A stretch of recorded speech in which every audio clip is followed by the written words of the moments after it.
Siku ya leo tuliweza kuripoti hapa taarifa kuhusiana na shirikisho la mpira wa miguu Tanzania TFF kumuomba Rais wa Jamhuri ya Muungano wa Tanzania Samia Suluhu Hassan kuwa mgeni rasmi kwenye dabi ya Kariakoo siku ya Jumapili. Jambo hili ambalo wamelipambania kwa muda mrefu, ili kwa upande wa klabu ya Yanga ni kama hivi wangeweza kukubali kucheza mechi hiyo ya siku ya Jumapili, yani tarehe 15. Hata kwa upande wa Simba tuliweza kuona wamepewa kibali kwamba uwanja wanaruhusiwa kuweza kufanya mazoezi.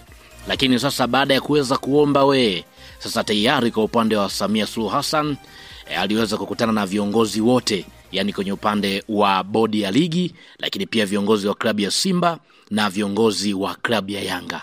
Na hatimaye swala hilo la Simba na Yanga naweza nikasema kwamba limefika tamati. Hii ni baada ya shirikisho la mpira wa miguu Tanzania TFF kuweza kutoa taarifa juu ya kuahirisha mchezo huu wa Jumapili.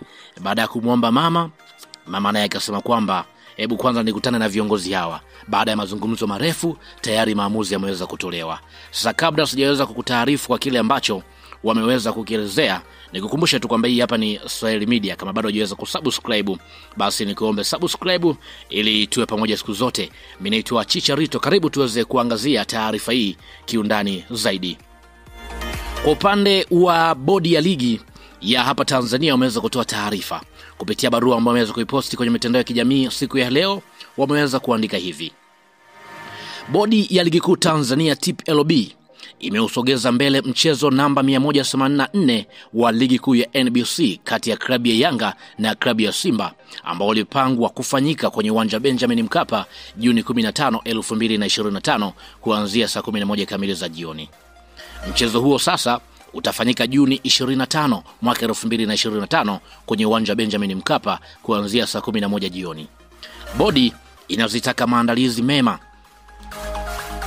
yani kwa upande wa bodi inazitakia maandalizi mema klabu ya Yanga na Simba kuelekea mchezo huo.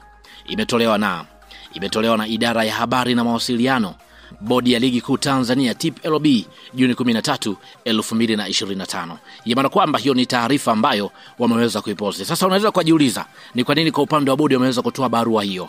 Sasa niweze kukueleza tu kwamba siku ya leo kwenye upande wa viongozi wa bodi, viongozi wa klabu ya Yanga pamoja na viongozi wa klabu ya Simba wamekutana na Rais wa Jamhuri ya Muungano wa Tanzania Rais Samia Suluhu Hassan, ambapo wameweza kuzungumza nao na kuweza kuwaomba wakubaliane kuelekea kwenye mechi hiyo. Kwani hata awali kwa upande wa klabu ya Simba hakuweza kufika uwanjani, hata kwa upande wa Yanga na wenyewe wasipokuwa tayari kuelekea kwenye mechi hiyo, kutaleta sintofahamu kwenye mpira wa miguu. Ili kuwe ina amani zaidi, basi wakubaliana wao pamoja ili waweze kupanga tarehe nyingine. Makubaliano ambayo wamekubaliana kwa upande wa Simba, Yanga pamoja na bodi ya ligi ni kama mechi hiyo sasa ipangiwe tarehe nyingine, ambapo tayari tarehe imeshachaguliwa ambayo ni Juni 25.